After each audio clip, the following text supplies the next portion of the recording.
मेरे प्यारे साथियों एवं मित्रों, गुड मॉर्निंग। मैं राम केवल सर आप लोगों को आज कक्षा 10वीं का यूपी बोर्ड का एक गणित का एक बहुत महत्वपूर्ण टॉपिक पढ़ाने वाला हूँ, जो लगभग हर वर्ष 4 नंबर का प्रश्न, एक प्रश्न 4 नंबर का इससे आता है और छोटे छोटे 1-2 नंबर के भी प्रश्न आते हैं।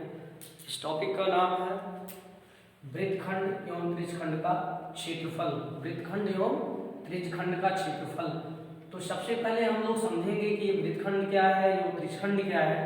एक देखिए ध्यान से, ये वृत्त बना हुआ है, इसका एक वृत्त का एक केंद्र होता है और इस वृत्त के इस रेखा को, इसको हम लोग परिधि बोलते हैं। क्या बोलते हैं? परिधि। और जो केंद्र होती है, केंद्र से परिधि की दूरी हर पॉइंट पर बराबर होती है, चाहे जहां भी लेंगे बराबर। और इसी चीज को हम लोग क्या कहते हैं, मतलब त्रिज्या कहते हैं। इसको क्या बोलते हैं? त्रिज्या बोलते हैं। ये जैसे ये केंद्र वो है, वो से बी तक, तो इसको हम लोग त्रिज्या बोलते हैं, आर से प्रदर्शित करते हैं। अब किसी भी वृत्त में, ये मान लो वृत्त बना है, कोई 2 बिंदु ले लिया जाए, जैसे ये सर्कल है और इस परिधि पर 2 बिंदु ले लिया जाए, तो 2 बिंदु लेने से यहाँ से यहाँ तक की दूरी को चाप कहेंगे। यहाँ से यहाँ तक की दूरी जो मिलेगी उसको हम लोग चाप कहते हैं। क्या कहते हैं? चाप कहते हैं। जैसे इसमें देखो, इस चित्र में हमने ये और बी 2 बिंदु लिया और यहाँ से यहाँ तक की दूरी को क्या नाम दिया गया? चाप दिया गया। अब इन्हीं चापों को, ये 2 बिंदु जो चाप पर लिए गए हैं, इनको अगर केंद्र से मिला दिया जाए तो इस प्रकार की एक आकृति हम लोगों को मिल जाती है। क्या मिल जाती है? इस प्रकार की एक चित्र मिल जाती है। और इसी आकृति को हम लोग त्रिज्यखंड कहते हैं। क्या कहते हैं? त्रिज्यखंड। यूं देखिए, इस वृत्त में ये त्रिज्यखंड, ये छायांकित वाला भाग जो है रेड वाला, ये हमारा एक त्रिज्यखंड है। ठीक। अब त्रिज्यखंड 2 प्रकार का होता है, एक तो लघु और एक दीर्घ। और त्रिज्यखंड जो है, ये अगर इस पॉइंट और इस पॉइंट को केंद्र से मिलाएंगे तो इसके बीच में एक कोण बनता है, जिसको हम लोग चाप AB द्वारा केंद्र O पर बनाया गया कोण कहते हैं। चाप AB द्वारा केंद्र O पर बनाया गया कोण कहते हैं। अब देखिए, अब एक लघु वृत्तखंड त्रिज्यखंड, तो लघु जो छोटा हो, मतलब ये कहें कि अगर यहाँ से लेकर के यहाँ तक की चाप की लंबाई B से लेकर के A तक की, मतलब जो B ये चाप है यहाँ, वो ज्यादा है। किससे ज्यादा है? B ये चाप हमारी जो AB चाप है, ये से B तक, उससे ज्यादा है ये वाली। तो हम कह सकते हैं कि जो ये ऊपर वाला है, ये पूरा पार्ट, ये जो हरा वाला पार्ट है, इस हरे वाले पार्ट, मतलब लाल वाले पार्ट को हम यहाँ ले लेते हैं। ये जो लाल वाला है केंद्र वो है, जो लाल वाला है वो दीर्घ त्रिज्यखंड है। दीर्घ त्रिज्यखंड है। अब त्रिज्यखंड के बाद में, और ये छोटा वाला जो है वो लघु है, मतलब जिसका कोण ज्यादा बनेगा जिस चाप द्वारा केंद्र पर, वो त्रिज्यखंड बड़ा होगा और दूसरा वाला छोटा होगा। अब हम लोग समझते हैं कि त्रिज्यखंड के बाद वृत्तखंड पे आते हैं। तो हमारे पास एक वृत्त है ऐसे, और इस वृत्त का केंद्र होता है, और इस वृत्त पर 2 बिंदु ले लिया जाए, A और B, तो इसको हम लोग क्या कहेंगे? ये यहां से लेकर के ऐसे, ये जो परिधि पर दूरी चलेंगे, परिधि पर 2 बिंदुओं के बीच परिधि पर चली गई दूरी को हम लोग चाप कहते हैं। 2 बिंदुओं के बीच परिधि पर स्थित 2 बिंदुओं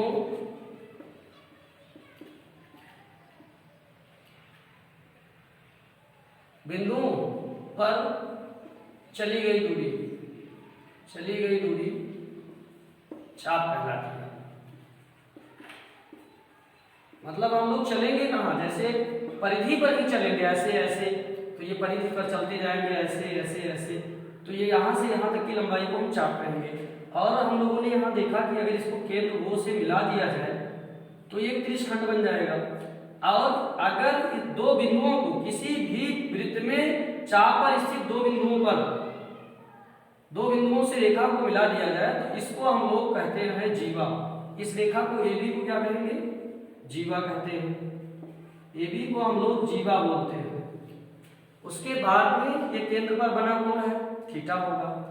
और जीवा जो होती है किसी भी वृत्त में, जीवा जो होती है वो, ये केंद्र वो वाला वृत्त है, जीवा दो भागों में वृत्त को बांट देती है जीवा। अब ये जीवा है और ये दो भागों में बांटेगी, तो ये होता है छोटा वाला जो है, इसको हम लोग कहते हैं लघु वृत्ति खंड। जो छोटा बनेगा, दो बनेगा लघु वृत्ति खंड।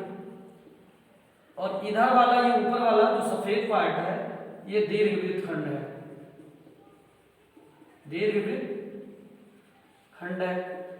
अब लघुवृत्ति खंड और दीर्घवृत्त खंड के बारे में आप समझ गए।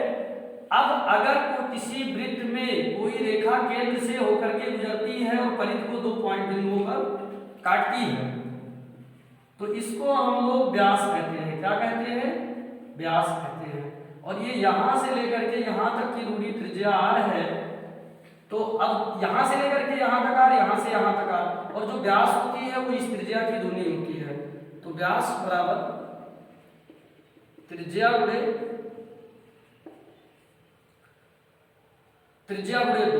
अगर दो से गुणा कर देंगे त्रिज्या को तो व्यास निकल आएगी, लेकिन अगर हमको त्रिज्या ज्ञात करनी है तो व्यास को दो से भाग कर देंगे, आधा, व्यास बाई 2। जैसे मान लो किसी त्रिभुज मतलब किसी वृत्त में व्यास दिया है 10 सेमी, ये व्यास है और त्रिज्या ज्ञात करनी है। त्रिज्या कैसे निकलेगी? 10/2 सेमी, आधा कर देंगे बराबर 5 सेमी। तो त्रिज्यखंड और वृत्तखंड हम लोग समझ लिए। मेरे प्यारे साथियों, यही वीडियो रोक दीजिए, इसकी नोट्स बना लीजिए, या फिर आप लोग स्क्रीनशॉट ले सकते हैं।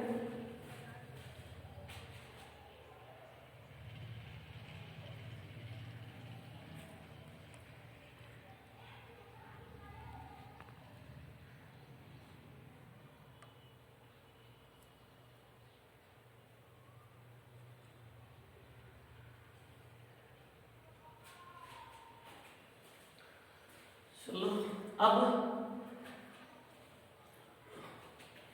जो यूपी बोर्ड एग्जाम में क्वेश्चंस पूछा जाता है, और ये सेवर है कि पूछा जाएगा इस साल 2021 की परीक्षा में।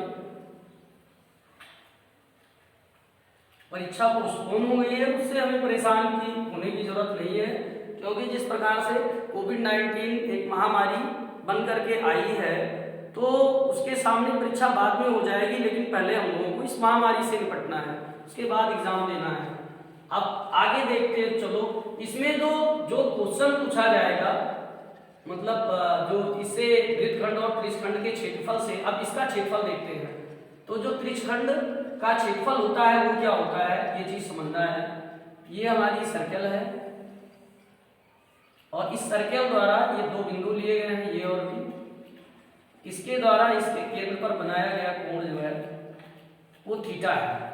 तो इसका क्षेत्रफल बराबर होता है पाई आर स्क्वायर। सबसे पहले ये चीज समझो कि इसका फार्मूला कैसे निकलेगा। वृत्त का क्षेत्रफल होता है पाई आर स्क्वायर। ये कब होता है? जब हमारी कोण 360 पूरा बनती है, मतलब पूरे भाग द्वारा जो कोण बनता है तब ये होता है पाई आर स्क्वायर। अगर आधा वृत्त है तो पाई स्क्वायर बाई 2 कर देते हैं। इसका मतलब अगर आधा वृत्त है, अर्धवृत्त का लिखते हैं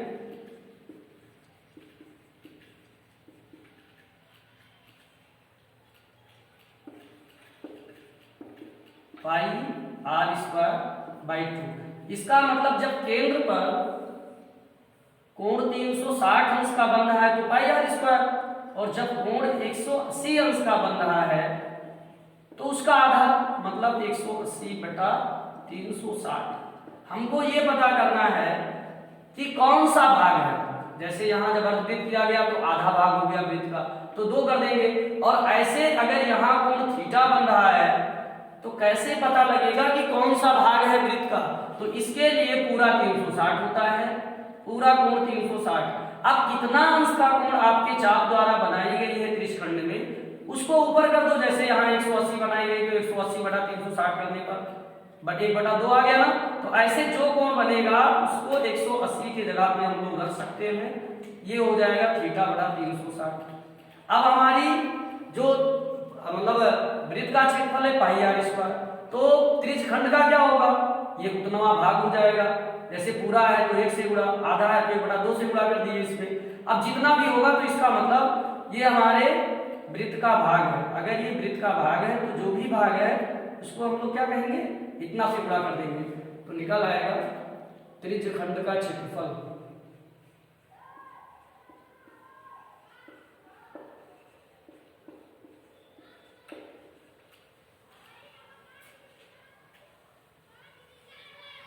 अगर कोण थीटा बन रहा है तो θ/360 पाई आर स्क्वायर। अब जो हमने बनाया इस पर बताया यहां से यहां तक कि इसको चाप कहते हैं, तो इस चाप की लंबाई क्या होगी, चाप की लंबाई जो होगी यहाँ ए भी लिख सकते हैं θ/360 पाई आर स्क्वायर। आर जो है हमारी इस वृत्त की त्रिज्या है, इसका मान कुछ भी हो सकता है। एक वर्ड इसमें पाई आया है, तो पाई का मान होता है 22/7 और पाई का मान 3.14 होता है। अगर बोर्ड एग्जाम में आपके क्वेश्चन पेपर में पाई का मान दिया है तब आप रखिए, या कोई ऐसा वैल्यू दिया है आर या एच का जिसका मतलब जो 7 से डिवाइड हो जाए, तो हम पाई मान 22/7 रखेंगे। अगर नहीं रखा है, कुछ डिफिकल्ट पॉइंट है, तो पाई को पाई के पदों में लिख के छोड़ देंगे, एग्जाम में पूरा नंबर मिल जाएगा, कोई दिक्कत नहीं होगी, उसमें घबराने की जरूरत नहीं है। अब आते हैं जैसे वृत्तखंड का क्षेत्रफल, वृत्तखंड का क्षेत्रफल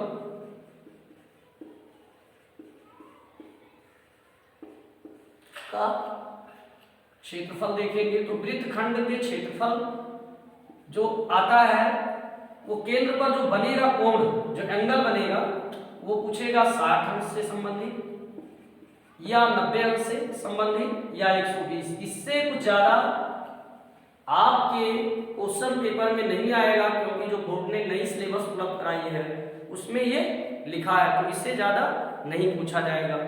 चलो अब पहले चित्र में देखते हैं। यहाँ इस पहले चित्र की बात हो रही है, इसको ध्यान से आप लोग देखिए। इसमें ये वृत्तखंड क्या है, त्रिज्यखंड का क्षेत्रफल तो ये भी याद कर लेंगे, वृत्तखंड का कैसे निकलेगा। आपको ये दिख रहा है इस चित्र में, ये वृत्तखंड है। तो सबसे पहले हम लोग क्या करेंगे, ये 60 अंश है। अगर किसी भी चाप द्वारा किसी वृत्त में बनाया गया कोण 60 अंश है, तो वो जो त्रिभुज बनेगी उससे संगत वो समबाहु त्रिभुज बन जाएगी। क्यों, क्योंकि ये कोण 60 अंश है और ये भुजा आपस में बराबर है, ये दोनों, क्योंकि एक ही वृत्त की त्रिज्या है, ओ ए और वो भी बराबर है। तो जब बराबर है तो इनके सामने के कोण भी बराबर होंगे एक्स। अब एक त्रिभुज के तीनों कोणों का योग 180 होता है। 180 में से 60 निकाल देंगे, कितना बचेगा हमारा, जो मतलब 60 प्लस एक्स इक्वल टू 180। ये 2x बराबर हो जाएगा 180 माइनस 60 अंश। अब 180 में से 60 घटाएंगे तो कितना बचेगा 120। x बराबर 120/2 60 अंश। मतलब क्या निकल रहा है कि ये दोनों कोण हमारे 60 अंश के हो जाएंगे, ये भी 60 और ये भी 60। हम लोग ये जानते हैं किसी भी त्रिभुज में जब तीनों कोण 60 अंश होता है तो त्रिभुज समबाहु त्रिभुज होती है। क्या होती है, समबाहु त्रिभुज होती है। अब अगर इस पहले वाली आकृति, ये इसको दूसरा नंबर दे देते हैं, इसको तीसरा नंबर दे देते हैं, तो इस पहले वाले त्रिज्यखंड का क्षेत्रफल यहाँ पे लिख लो। इसका जो क्षेत्रफल निकलेगा वो कैसे निकलेगा, तो सबसे पहले हम लोग त्रिज्यखंड का इस फार्मूले का प्रयोग करके इस त्रिज्यखंड का क्षेत्रफल निकाल लेंगे OAB। इस त्रिज्यखंड का क्षेत्रफल जब निकालेंगे OAP इस पूरे त्रिज्यखंड का, तो ये वाला फार्मूला जब निकालेंगे लगा के तो ये पूरा निकल आएगा। इसमें लाल वाला पार्ट भी जो आपका वृत्तखंड है, ये लाल वाला ही वृत्तखंड है, तो इसका भी क्षेत्रफल निकल आएगा। अब जब इसका क्षेत्रफल निकल आएगा तो हम लोग क्या करेंगे, हम लोग मतलब फिर इस त्रिभुज का क्षेत्रफल, अब क्योंकि हमको केवल लाल वाले का चाहिए तो इस त्रिभुज का क्षेत्रफल क्या करेंगे, इस त्रिभुज का क्षेत्रफल निकालकर घटा देंगे। तो हम लोग जानते हैं कि जो समबाहु त्रिभुज ये बन गई ना, OAB क्या है, समबाहु त्रिभुज। अब समबाहु त्रिभुज का जो क्षेत्रफल होता है वो होता है त्रिभुज एरिया जो होगी त्रिभुज ओ ए बी इक्वल टू होगी 1/2 आधार ऊंचाई, मतलब √3/4 भुजा स्क्वायर होता है। अब यहाँ भुजा क्या होगी, जब 60 अंश आएगा तो जो वृत्त की त्रिज्या होगी वही इसकी भुजा हो जाएगी। जो वृत्त की त्रिज्या होगी वही इस समबाहु त्रिभुज की क्या हो जाएगी, भुजा हो जाएगी। तो हम यूं लिख सकते हैं √3/4 r स्क्वायर। अब जब निकालेंगे त्रिस्खंड एपीबी का क्षेत्रफल, त्रिज्यखंड